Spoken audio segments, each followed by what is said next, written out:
안녕하세요. 이번 시간에는 이제 조선의 성리학과 그리고 조선의 교육에 대한 이야기를 해볼까 합니다. 일단 성리학은요, 조선의 굉장히 근간이 되는 사상이었어요. 성리학이 어디서 시작이 됐냐면 중국의 남송 시대의 주희라고 하는 사람에 의해서 시작이 됩니다. 이 주희는 성리학을 집대성하였고, 이 성리학이 하나의 또 학문이 된 거죠. 이 성리학은 이기론을 중심으로 이루어져 있어요. 그래서 뭐 심성의 도야 이런 것들을 좀 중요하게 생각했던 학문입니다. 그래서 뭐 이와 기로 세상이 이루어져 있는데 뭐 이가 더 중요하냐 기가 더 중요하냐 이걸 가지고서도 또 학자들끼리 의견도 갈리기도 했습니다. 일단 성리학이 그러면은 우리 한반도에 어떻게 들어오게 됐냐, 고려 말에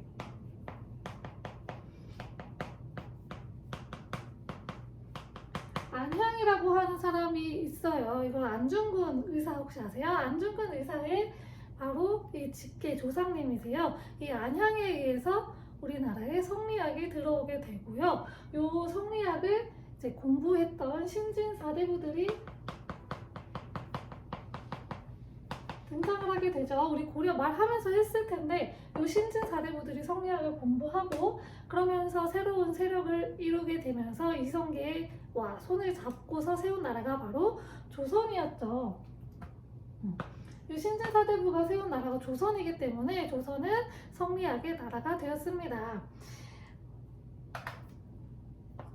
아까 말씀드렸다시피 성리학은 이기론을 근간으로 하고요. 더 자세한 내용들은 사실 윤리와 사상 시간에서 다룰 내용이기 때문에 역사에서는 그냥 뭐 이기론이 있었다 이런 것 정도만 알아두면 좋을 것 같아요.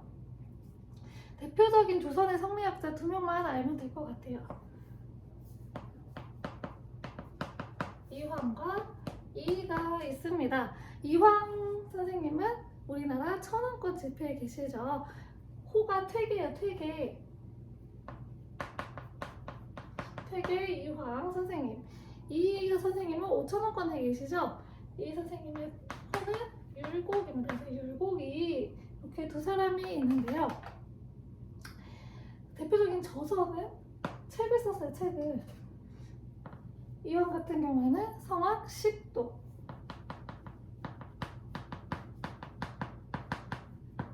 이는 성악 지교 라고 하는 책을 썼습니다. 이런 책을 썼다는 거 알아두시면 되고요. 이황 같은 경우에는 이를 좀 중요하게 여겼어요. 그래서 주리론자 있고요. 이는 기를 좀 더 중요하게 생각했어요. 그 주기론이라고 하거든요. 그래서 이황은 주리론의 대표주자, 이는 주기론의 대표주자, 이렇게 정도만 알아두시면 될 것 같습니다. 그리고 이 성리학에서 하나 알아둬야 할 개념이 성학군주론이라는 게 있어요. 성학군주론은 임금이 군주예요. 군주. 임금이 공부를 굉장히 열심히 해야 돼요. 성리학 공부를 굉장히 열심히 해서 성인 군주가 되어야 한다라고 이야기를 했고요. 이거는 임금의 자질을 비판을 해서 비판할 수 있는 근거가 된 거죠. 임금이 임금으로서의 역할을 잘 할 수 있는 사람인가 아닌가, 이거를 어떻게 평가를 하냐, 성악군주인가 아닌가로 판별을 하는 거죠. 그래서 이거는 이제 연산군 이후로 보통 발달을 하는데, 왜냐면 연산군은 제대로 못했기 때문에 쫓겨났잖아요. 그러니까 신하가 언제든지 왕을 쫓아낼 수 있는 그런 발판을, 빌미를 마련을 해두는 거예요. 그래서 너 잘해, 공부 열심히 해. 그래서 중종이 그 신하들에 의해서 왕이 됐잖아요. 중종 반정으로. 그래갖고 그 밑에 있던 신하들 중에 한 명이었던 조광조가 그렇게 중종한테 공부하라 라고 얘기를 해서 중종이 너무 부담스러워가지고 이제 그 김유사한테 약간 눈 감아줬다라고 하는 얘기를 좀 한 적이 있어요. 그래서 그런 거예요. 아무튼 이 성악군주론의 개념이 나옵니다. 자, 그러면은 이런 성리학 사상을 잘 익히는 그런 사람들, 그런 관리들을 양성을 해야겠죠. 그래서 교육제도가 있는데요. 성리학 공부를 이제 주로 했겠죠. 조선의 교육은 주로 이제 성리학 공부를 했던 거고요. 관리가 되기 위한 절차가 있었어요. 그냥 좋은 집안에서 태어나면 무조건 관리가 되는 게 아니고 시험을 봤어야 했어요. 이거는 과거제도인데 이 과거제도는 고려 광종 때 우리나라로 들어와서 조선시대까지 이렇게 이어졌던 과거제도고요. 처음에 속과를 먼저 봐야 돼요. 속과를 보면은 여기서 성균관에 입학할 수 있는 자격이 주어져요.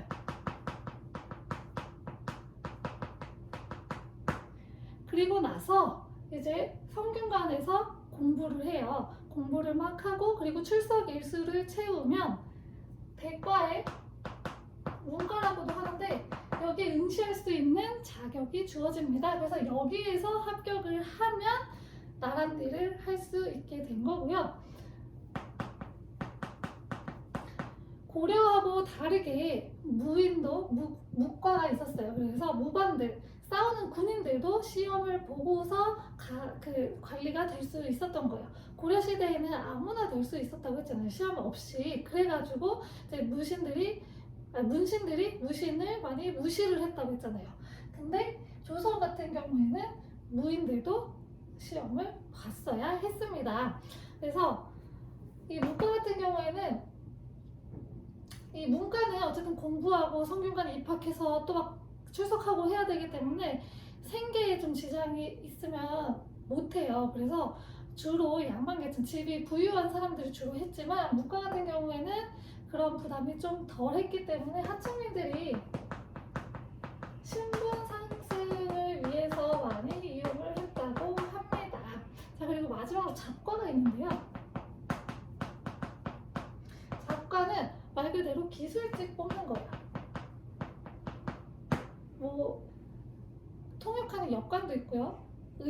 의술하는 그런 사람들도 있고 그런 사람들을 뽑는 잡과가 있었습니다. 이렇게 과거 시험이 크게 세 가지의 과목으로 이루어져 있었던 게 조선의 이제 과거 제도고요. 그리고 학교가 아까 성균관 있다고 했잖아요. 성균관도 있었고 지방에 향교도 있었어요. 성균관은 수도에 하나 있었던 거고 그리고 지방에 향교가 있었고 사부학당도 있었습니다. 그래서 이런 데서 이제 또 열심히 공부를 해서 과거 시험을 보고 또 성리학 공부도 하고 했던 거고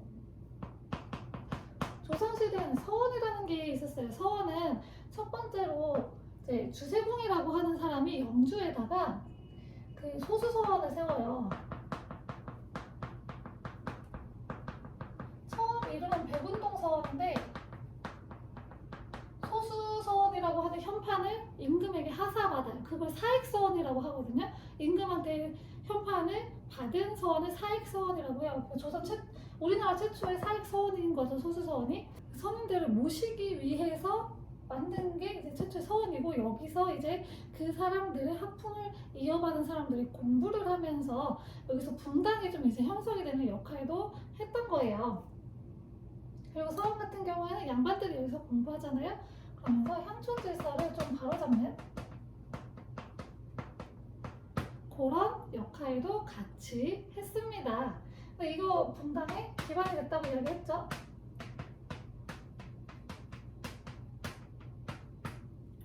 이러한 조선의 교육의 모습이 있습니다. 이번 시간은 또 간단하게 성리학과 그 성리학을 공부하는 교육에 대해서 살펴보았습니다.